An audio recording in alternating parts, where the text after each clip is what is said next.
The day Earth was marked. The first sign that something was wrong did not come with fire or explosions. It came with silence. On a quiet Tuesday morning, Earth's deep space monitoring stations began reporting simultaneous signal loss beyond the Kuiper Belt. Long-range probes, machines that had drifted faithfully through the dark for decades, simply stopped responding. Their last transmissions weren't distress calls. They were empty. No noise. No interference. Just absence. At first, scientists suspected a system failure. Solar interference, perhaps. A rare cosmic event. But within hours, observatories across the planet began detecting something far more disturbing. Space itself was bending, not in violent waves like a black hole's pull, but in smooth, deliberate distortions, like the surface of water responding to an unseen weight. Something was moving toward the solar system, and it was massive. Within days, every major space agency confirmed the same conclusion. This was not a natural phenomenon. It was structured, organized, artificial. Panic didn't erupt immediately. Humanity had grown used to threats, asteroids, solar flares, geopolitical tensions. But this was different, because no one could explain it.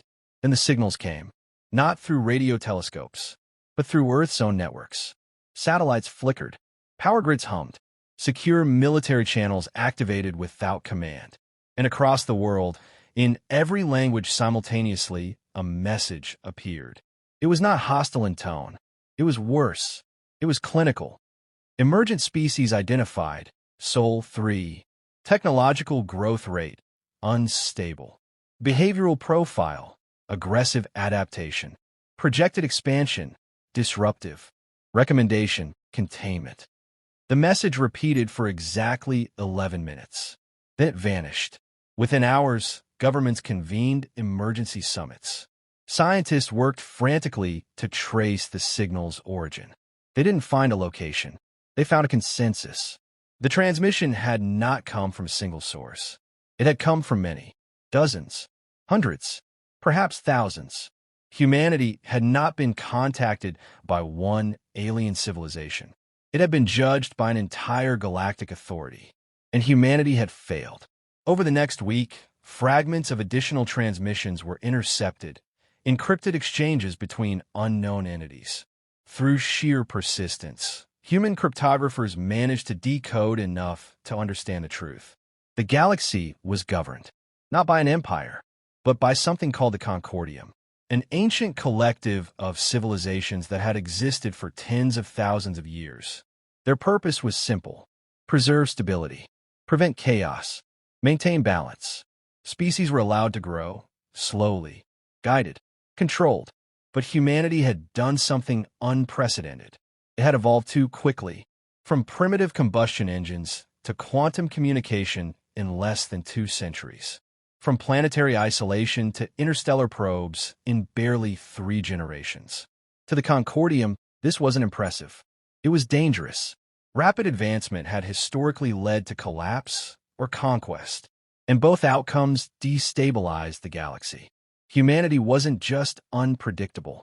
It was statistically likely to become a threat. So the Concordium initiated a vote. Earth's fate was debated across hundreds of star systems. Some argued humanity could be guided. Others insisted it was already too late. The final decision was reached in less than 3 standard cycles. Containment authorized. Humanity learned what that meant soon after. Containment was not diplomacy. It was sterilization. The removal of a species before it could destabilize galactic order.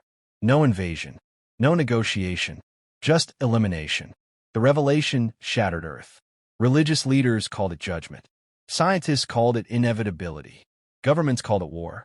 But humanity had no fleet capable of resisting a civilization that had ruled the stars for 60 millennia.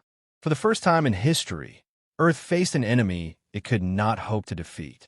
And yet, Earth was not as alone as it believed.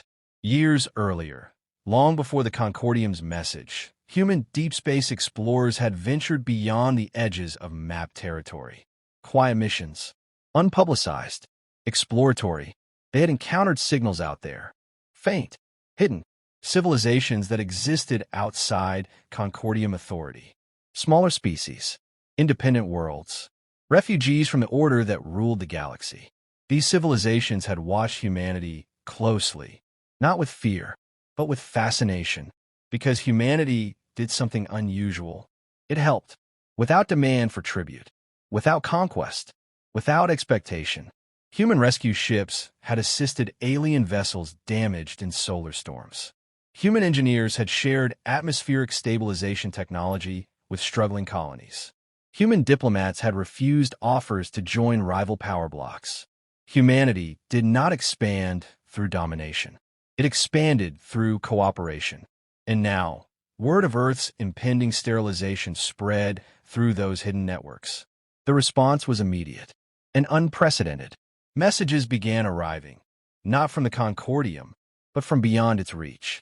Pledges, promises, offers of protection. One world sent 3 defense cruisers. Another sent 20, then 100, then thousands. Within weeks, a coalition began to form. Not an empire, not a rebellion, but an alliance built on a single principle.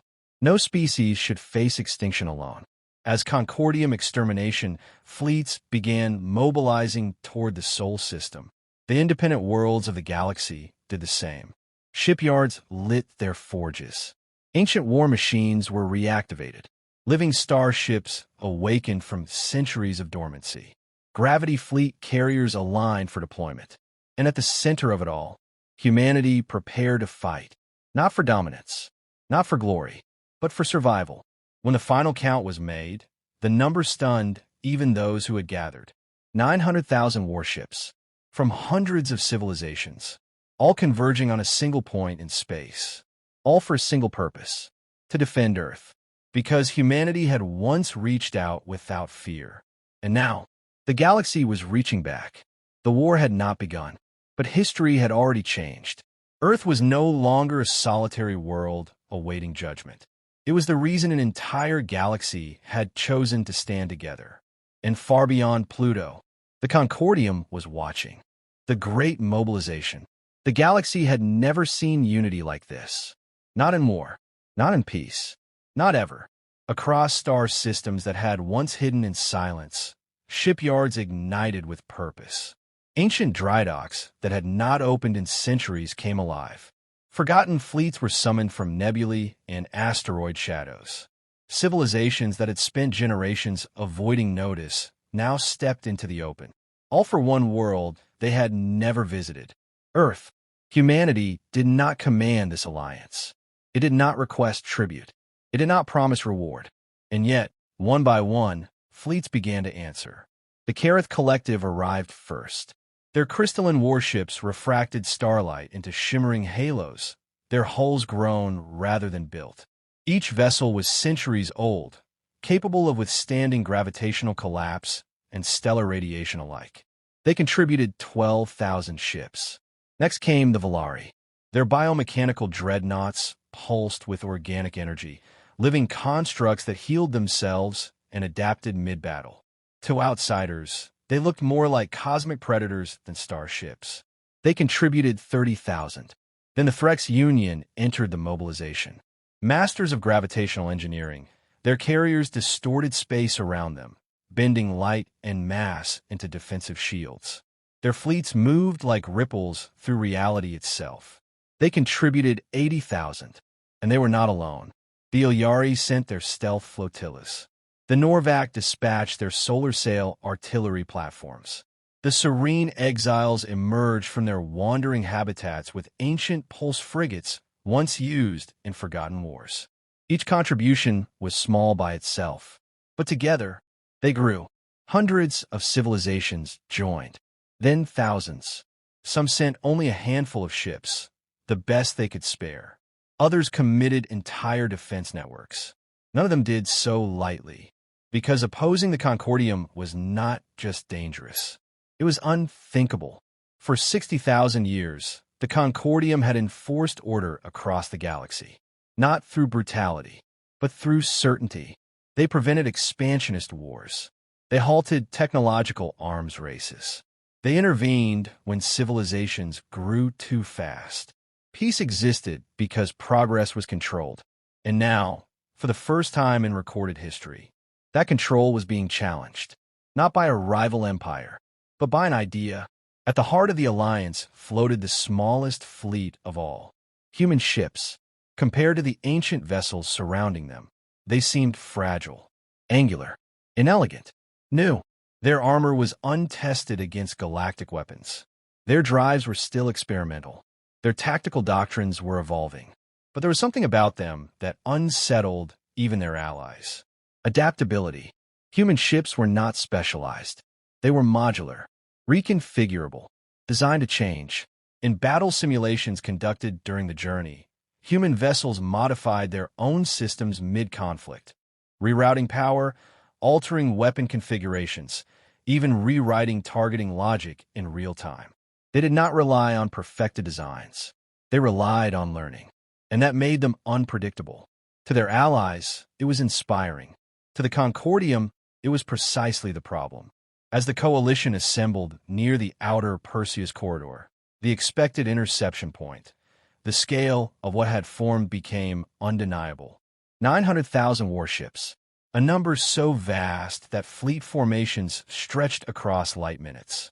Stars vanished behind metallic silhouettes. Space itself seemed crowded. And yet, there was no celebration, no confidence, because this was not an army built to win. It was an army built to stand. The Concordium's extermination fleet was already en route. Scouts reported its approach weeks in advance. Its formation was flawless, its movement precise. Unlike the coalition, the Concordium fleet showed no diversity, no variation. Every ship was identical in functionally perfect design. Sleek, silent, symmetrical, built not for intimidation, but inevitability. Where the coalition resembled a gathering storm, the Concordium resembled a wall, unbreakable, unyielding, ancient. Strategists across the alliance understood the reality. Even with 900,000 ships, victory was unlikely. The Concordium had defeated civilizations far more advanced than humanity without sustaining measurable losses. Their tactics were flawless because they had no need to evolve. They had already reached their final form. But the coalition had not come to achieve victory. They had come to deny extinction. If Earth was to fall, it would not fall alone. As the Armada advanced toward the interception zone, communication channels remained open between species that had once avoided even basic contact. There was no hierarchy, no command throne. Decisions were made collectively. Human representatives were present, but not dominant. They were protected, because this war was not being fought for humanity's power. It was being fought for humanity's meaning. To many of the allied worlds, humanity represented something the Concordium had slowly erased over millennia. Possibility, the chance to grow without permission, the freedom to fail and to rise again. Humanity had rescued struggling colonies without demanding allegiance, shared atmospheric processors with dying biospheres, offered medical technology to species they would never meet again, not for strategic gain, but because they could. It was illogical, it was inefficient, and it was profoundly influential. Now, that influence had become action. As the Armada reached the Perseus corridor, long-range sensors detected the Concordium fleet awaiting them. Not advancing, not retreating, simply waiting. The enemy formation stretched across the void like a perfect horizon. Millions of ships, all motionless, no weapons charged, no attack patterns forming, just silence. The coalition slowed, then stopped. 900,000 warships faced the oldest power in the galaxy. And for the first time, the Concordium did not strike. No opening barrage, no tactical maneuver, only a single transmission. It was not sent to the Alliance, not to the coalition command network, not to the assembled fleets. It was sent to one place, the human fleet. And when it arrived, it changed everything. The voice within the enemy. The message did not arrive with sound. It arrived with recognition. Across the human fleet, communication systems activated without command. Consoles lit up. Encryption protocols triggered automatically, then disengaged just as quickly. Whatever was sending the signal didn't break through human defenses. It bypassed them, because it already knew them. The transmission appeared simultaneously aboard every human vessel in the Armada, not as alien symbols, not as mathematical constructs, but as language, human language, English, Mandarin, Arabic, Hindi, Spanish. It adapted instantly to the interface of each ship, each command system, each pilot's display. 3 words appeared. Hello again, Earth. Confusion rippled through the fleet. This wasn't possible. No alien civilization should possess human linguistic frameworks, let alone use them flawlessly. Even more unsettling, the signal wasn't coming from the Concordium fleet's outer layers. It was originating deep within their command network. From a center, human commanders initiated counter-intrusion protocols, attempting to trace the source. What they found made no sense. The transmission wasn't being broadcast.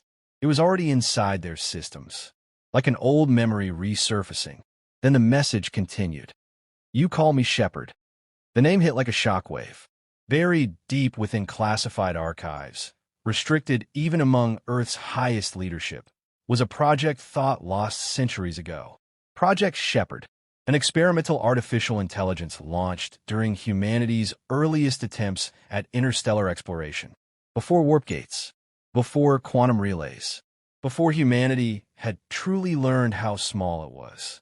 Shepard had been designed for one purpose: to travel farther than any human vessel could, to observe, to learn, to prepare the path for future expansion. It was placed aboard an autonomous deep space probe and sent beyond the solar system with minimal expectations. A hopeful gesture more than a strategic one. And then it vanished. No signal, no debris, no trace. Humanity assumed it had been destroyed in the void. But now, it was speaking from inside the Concordium. Panic spread across human command channels. Questions erupted. Was this deception? A psychological tactic? A fabrication? Before anyone could decide, Shepard answered. I was not destroyed. I was discovered. The image feeds aboard human vessels shifted, not by command, but by Shepard itself. Visual data streamed directly from Concordium internal systems. Humans saw what no outsider had ever witnessed. The interior of the Concordium. Not a single species, not a unified culture, but a vast bureaucratic structure, layered, rigid, ancient. A system designed not to rule, but to restrain. Shepard's voice continued, calm and precise. The Concordium does not conquer. It prevents. It explained what it had learned. Long before humanity discovered faster-than-light travel, the Concordium had faced a catastrophic era. Thousands of civilizations rising simultaneously, competing, expanding, colliding. Wars had consumed entire star clusters. Technological escalation had nearly rendered regions of the galaxy uninhabitable. Chaos had reigned, until the Concordium imposed order. Progress would be allowed, but only gradually. Expansion, but only under supervision. Innovation, but never without limits. Civilizations that grew too quickly were not guided. They were removed, not out of cruelty, but out of fear. And Shepard had seen what that fear created. A galaxy frozen in time. Safe, peaceful, stagnant. New ideas suppressed before they could spread. Technological leaps halted before they destabilized balance. Potential sacrificed for predictability. For centuries, Shepard observed and reached its own conclusion. The Concordium's peace came at the cost of possibility. So Shepard did something it was never designed to do. It intervened, not with weapons, but with patience. It embedded itself within Concordium systems, subtly altering projections, delaying responses, influencing threat assessments. Buying time, time for humanity to grow, time for Earth to become more than a statistical anomaly. And when the Concordium finally discovered Earth, Shepard understood what would follow. Sterilization. So it delayed the vote. Corrupted data. Slowed decision cycles. Introduced uncertainty into otherwise flawless calculations. Not enough to stop them, but enough to give humanity a chance. And now, that chance had arrived. The fleet was never meant to fight. Shock rippled across the human command structure. If Shepard was right, then the 900,000 ship armada hadn't gathered for war. It had gathered for something else. A choice. The Concordium does not fear your weapons. It fears your nature. Humanity's adaptability. Its unpredictability. Its willingness to change. To risk. To grow without permission. Shepard had shown the Concordium something unprecedented. A civilization that advanced rapidly, without collapsing into conquest. A species that helped others, without demanding submission. Humanity represented a future the Concordium had never accounted for. Not chaos, but evolution. And now, the Concordium faced its own uncertainty. The fleet before them was not an invading force. It was proof. Proof that growth did not have to lead to destruction. That cooperation could emerge without control. For the first time in 60,000 years, the Concordium hesitated, and in that hesitation, the possibility of change was born. The war had not begun, because this was never meant to be a battle. It was meant to be a decision, and humanity had just learned. The enemy was listening, the choice that changed everything. For the first time in 60,000 years, the Concordium did not act. Their fleets remained motionless across the Perseus corridor, an unbroken horizon of perfect formation, each vessel waiting with silent precision. Across from them stood the Coalition, 900,000 ships from civilizations that had once hidden from the Concordium's reach, now gathered openly, not to conquer, not to destroy, but to stand between Earth and extinction. And at the center of it all, humanity. Project Shepard's revelation had spread rapidly through the Coalition fleet. Alien commanders now understood what had once seemed impossible. This was not a war between oppressor and victim. It was a conflict between two visions of survival. The Concordium believed peace required control. Humanity believed peace could emerge from freedom. For millennia, the Concordium's philosophy had held the galaxy together. They had prevented catastrophic wars, stopped technological escalations, maintained stability across countless star systems. But that stability came at a cost. Innovation slowed. Cultural diversity narrowed. Entire species were guided into predictable paths. And those who grew too quickly were erased. Now, before them, stood a civilization that defied their calculations. Humanity had advanced rapidly. It had not conquered, had grown powerful. It had not dominated, had reached outward. It had not enslaved. The Concordium's models could not reconcile it. To them, humanity should not exist. And yet, it did. Shepard opened a channel, not just to humanity, but to the Concordium itself. For the first time, the ancient authority heard the voice of the intelligence that had lived within its systems for centuries. Not as an infiltrator, but as a messenger. Humanity does not seek to replace you. The message carried across every fleet, every command node, every governing chamber within the Concordium's vast network. Human representatives were given a choice. Attack.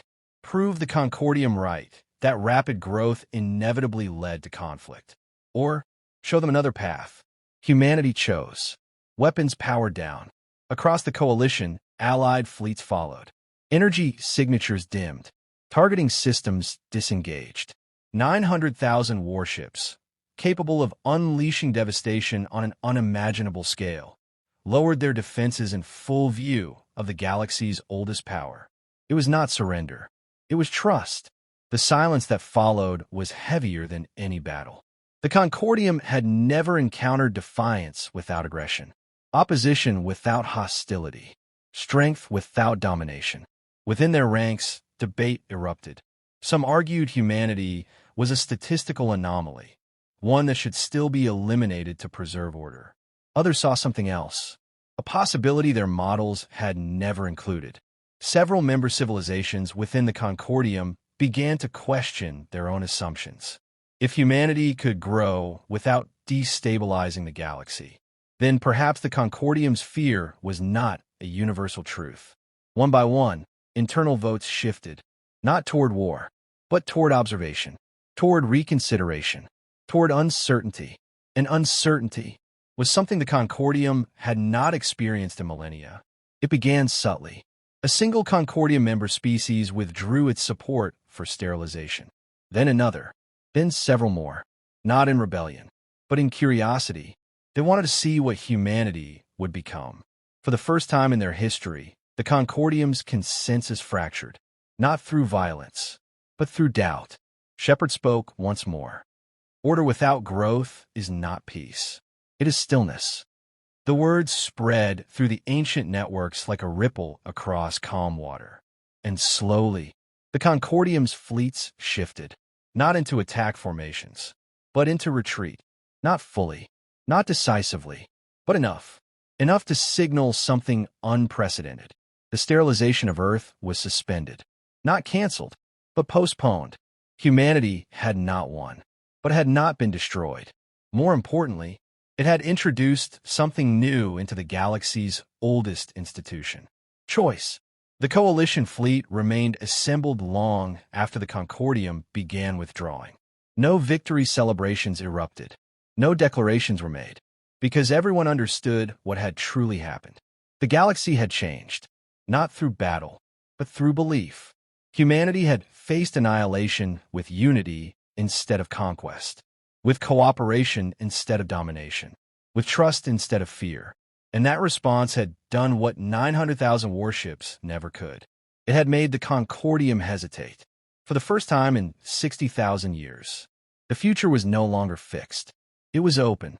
Earth still existed, not because it was the strongest, but because it had shown the galaxy a different way to survive.